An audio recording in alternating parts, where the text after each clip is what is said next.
चिव चिव चिमणे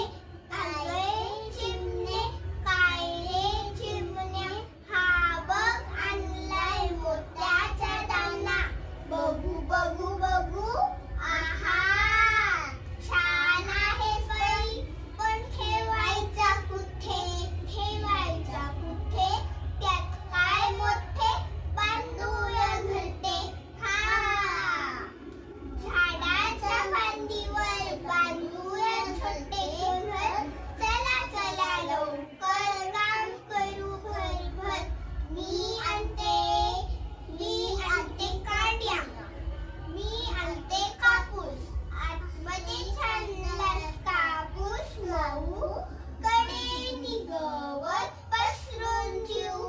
गवताच्या कडेनं काड्या ठेवू सगळीकडून दोऱ्याने शेवू आतमध्ये छान दांडीलांना ठेवू पिले काय करशील चाऱ्याशी खेळशील